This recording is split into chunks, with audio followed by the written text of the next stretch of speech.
Situation जिस तरह unfold हो रही है ये आपके सामने है, लेकिन जो ख़त का जिक्र किया गया, ये कहा गया कि 7 मार्च को ख़त लिखा गया, तहरीक अदम एतमाद 8 मार्च को पेश होती है। क्या रीज़न है कि हुकूमत अब आपके ख़त की बात कर रही है? पहले बात की गई चीफ जस्टिस के सामने रखेंगे, फिर आज कुछ काबीना के लोगों को दिखाया गया, अब ये इत्तलात आ रही हैं कि नेशनल सिक्योरिटी मीटिंग होगी, उसमें इस मामले को रखा जाएगा। आपकी नज़र में आप समझते हैं कि ये ख़त हकीकी है, और अगर हकीकी है तो इसको पहले हुकूमत ने टेबल क्यों नहीं किया? इस खत में है क्या कि वो पहले कहते? इस खत में है क्या?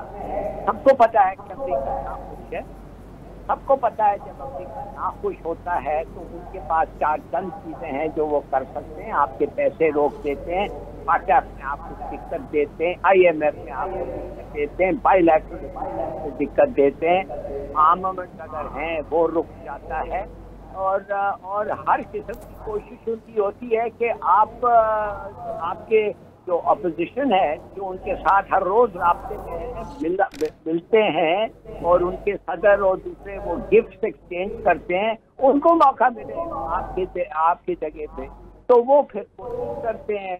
कुछ इधर पैसे हैं, जर्नलिस्ट को बांटते हैं, पब्लिसिटी करते हैं, PR करते हैं। मुझे समझ नहीं आ रही है क्या साजिश था जो पाकिस्तान को डुबा देता था। मुझे बताए तो सही, ये जो नहीं होता है। आप ये कहते हैं कि इस वक्त जो बैनुल अक़वामी सतह पे माजी में भी चलता रहा है वही इस वक्त सर्कल पूरा चल रहा है, तो खत की जो असलियत है फिर उसके हवाले से वजीर आजम इमरान खान इस हद तक पॉजिटिव क्यों दिखाई देते हैं? कभी वो अपना बयान देते हैं कि सिर्फ कैबिनेट मेंबर्स को दिखाऊंगा, फिर कहते हैं चीफ जस्टिस से शेयर करूंगा, तो उनके बयान में तब्दीली की वजह क्या लगती है आपको?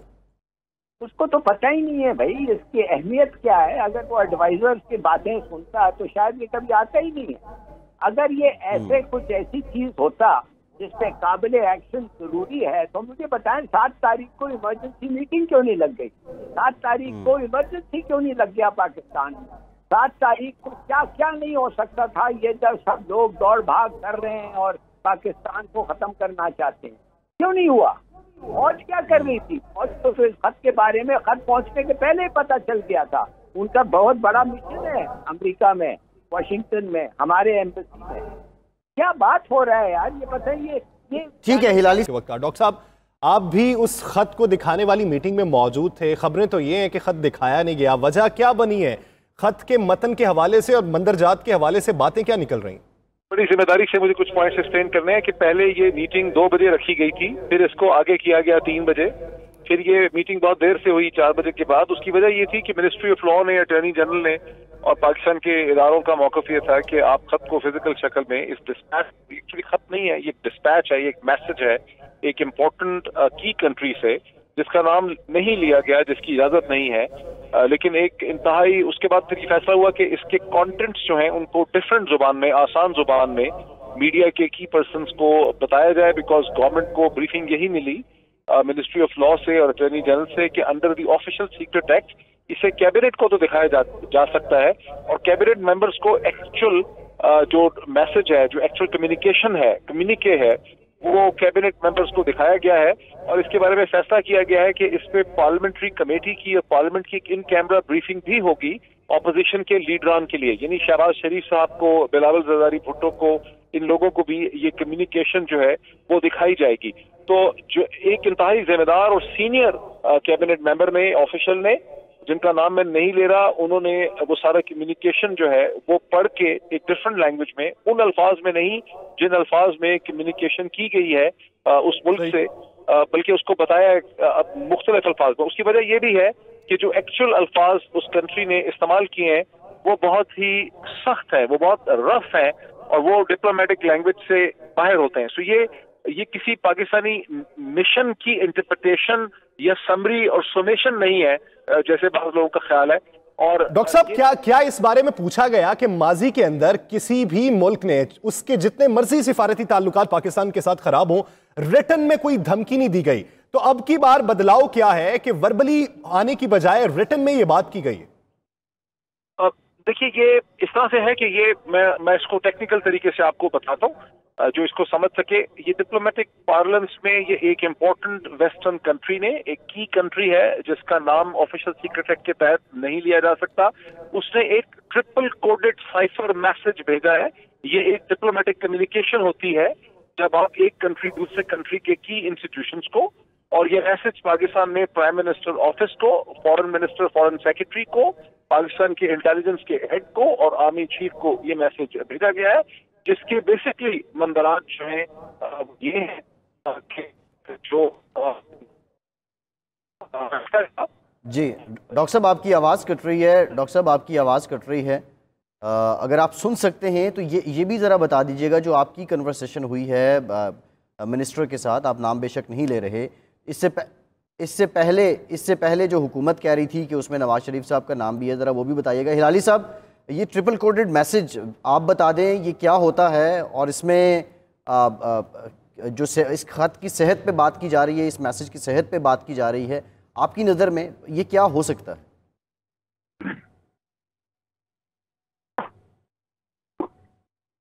हिलाली साहब आवाज़ आ रही है आपको? जी जी आ रही है जी। हिलाली साहब, डॉक्टर मुईद साहब ये कह रहे हैं कि अकॉर्डिंग टू गवर्नमेंट, एक मिनिस्टर के मुताबिक ये एक ट्रिपल कोडेड मैसेज है।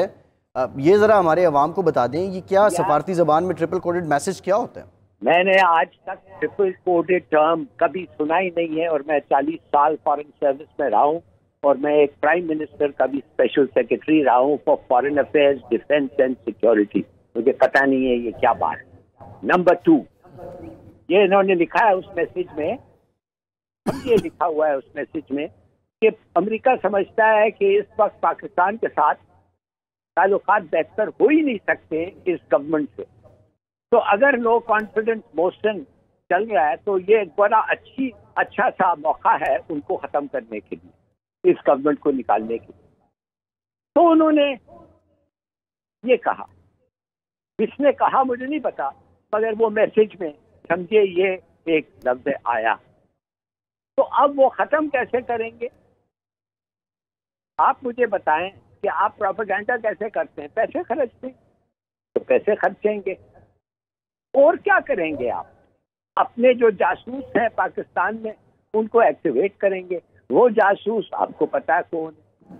जो जासूस मैं कहता हूँ जो लोग उनके साथ सिंपैथी लेते हैं, मैं ये नहीं कहता कि सही किस्म के जासूस, वो जो सिंपैथी लेते हैं पाकिस्तान के बाहर, वो किस मुल्क में है? लंदन में है, और किधर है? अमेरिका में है, वो भी उनको मदद कर रहे होंगे। मगर ये नई बात क्या है इसमें यार? नई बात क्या है डॉक्टर साहब से ही जान लेते हैं। डॉक्टर साहब एक बार फिर से ज्वाइन कर चुके हैं, हिलाली साहब वापस आएंगे। डॉक्टर साहब, नई बात क्या है? यानी सिंपैथी पहले भी थी, सिंपैथी अब भी है, बहुत से लोगों की होती है, मुख्तलिफ अदवार के अंदर ऑपोजिशन की सिंपैथी होती है, और मुख्तलिफ ममालिक के सिफारतकार उनसे मिलते हैं, तो नई बात की बात पूछ रहे हैं जफर हिलाली साहब भी। मैंने जफर हिलाली साहब को सुन लिया है, मैं एक्सप्लेन करता हूँ। फर्क यह है कि कभी इस किस्म का किसी मुल्क ने पाकिस्तान को कम से कम ट्रिपल कोडेड साइफर मैसेज नहीं भेजा है। तो ये हमारी एम्बेसी या एम्बेसडर की समरी नहीं है, ये कोई असेसमेंट नहीं है, ये एक डायरेक्ट मैसेज जो है वो कन्वे किया गया है कि हमारी पोजीशन ये है कि जो भी हुआ है रशिया के साथ और यूक्रेन के से, उसके लिए हम पाकिस्तान के प्राइम मिनिस्टर इमरान खान को जिम्मेदार ठहराते हैं, और ये अनएक्सेप्टेबल है।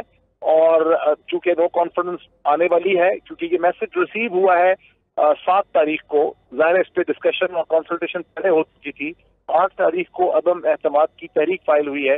मैसेज क्लियरली एक से ज्यादा दफा प्राइम मिनिस्टर इमरान खान का और अदम एतमाद की तहरीक का जिक्र करता है, और मैसेज ये कहता है कि अगर ये तहरीक कामयाब होगी तो हम पाकिस्तान के गुनाहों को और उसकी जो भी गलतियां हैं उन्हें हम माफ कर सकते हैं, और अगर ये तहरीक कामयाब नहीं होती है तो अब पाकिस्तान के लिए इसके कॉन्सिक्वेंसेस होंगे बड़े डॉक्टर साहब, जो आपकी डिस्कशन हुई है आज, आप कह रहे हैं एक मिनिस्टर से, एक जिम्मेदार आदमी से, जो इससे पहले कल तक गवर्नमेंट बात कर रही थी कि इस सारे सिनेरियो में नवाज शरीफ साहब का बड़ा अहम किरदार है, वो मिनिस्टर साहब इससे मुतालिक क्या राय देते हैं, और वो क्या किरदार रहा है नवाज शरीफ साहब का, क्या इस मैसेज में? जी मैं क्लैरिफाई कर दूं कि पहली बात ये कि जितने भी व्हाट्सएप के ऊपर सोशल मीडिया पे मुख्तलिफ वर्जन चल रहे हैं, कोई व्हाइट हाउस से, कोई इधर से, कोई उधर से, वो सब फेक हैं, वो जाली हैं, वो लोगों ने बनाए हुए हैं। जो असल कम्युनिकेशन है वो एक ट्रिपल कोडेड साइफर मैसेज है जो बहुत डिटेल्ड है, उसका वो किसी के पास नहीं है, वो किसी को उसकी कॉपी करने की इजाजत नहीं है, वो सिर्फ 4 जगहों पे आया है। हमने उसको किसी जर्नलिस्ट डॉक्टर साहब पैनल पूरा साथ में मौजूद है। मेरा एक सवाल एक आखिरी ये है आपसे कि जो अपोजिशन पे ब्लेम किया जा रहा है कि बैरूनी साजिशों के आला कार पाकिस्तान में मौजूद हैं, उस खत के अंदर लिंक कैसे एस्टैब्लिश होता है कि तहरीक अदम एतमाद का चक्कर तो बहुत अरसे से चल रहा था, अगर वो आ गई तो एक तो डायरेक्ट पैगाम ये हुआ कि आपकी खारजा पॉलिसी जो है वो इस वक्त हमारे मफाद में नहीं है, जिसने भी मैसेज भेजा होगा, लेकिन वो ये कैसे एस्टैब्लिश करती है कि पाकिस्तान में तहरीक अदम एतमाद को हम सपोर्ट करेंगे और उसे कामयाब बनवाएंगे? जी, उसमें ये वार्न किया गया है कि चूंकि तहरीक अदम एतमाद आ रही है, आने से पहले ये मैसेज आया है, क्योंकि तहरीक अदम एतमाद आ रही है तो ये तहरीक अदम एतमाद अगर कामयाब होती है इस वजीर आजम के खिलाफ तो फिर कॉन्सिक्वेंसेज नहीं होंगे, अगर ये तहरीक कामयाब नहीं होती तो फिर इसके कॉन्सिक्वेंसेज होंगे और चीजें बड़ी मुश्किल कर दी जाएंगी। ताहम अगर ये तहरीक अदम एतमाद जो है ये कामयाब हो जाती है तो फिर कॉन्सिक्वेंसेज नहीं होंगे। दूसरी बात, आपने लफ्ज डिस्कशन इस्तेमाल किया कि ऑफिशियल के साथ हमारी डिस्कशन किसी मीडिया की नहीं हुई है, ये सिर्फ एक ब्रीफिंग जो है उस हवाले से हुई है और किसी मुल्क का नाम नहीं लिया गया है। इस चीज को मद्देनजर रखना बहुत जरूरी है और नवाज शरीफ साहब का कोई नाम वहां पर इस हवाले से नहीं दिया गया। अगर कोई कहता है कि नवाज शरीफ साहब का इससे ताल्लुक है तो वो उसकी तशरीह असद उमर साहब, फवाद चोई साहब की जो डॉक्टर साहब जो प्रेस कॉन्फ्रेंस थी ना, उसमें उन्होंने कहा था कि इस कहानी का एक किरदार नवाज शरीफ साहब भी हैं, तो हम उस कंटेक्स्ट में आपसे जानना चाह रहे हैं। बिल्कुल, मैंने वो प्रेस कॉन्फ्रेंस देखी है। मैं ये वजाहत करना चाह रहा हूँ कि उस कम्युनिकेशन के अंदर नवाज शरीफ साहब का बज़ाहिरन नाम नहीं है। असद उमर साहब ने उसकी तशरीह की होगी जब उन्होंने वो कहा। जी, एग्जैक्टली यही एक अभाम था। ठीक है डॉक्टर साहब। राणा साहब,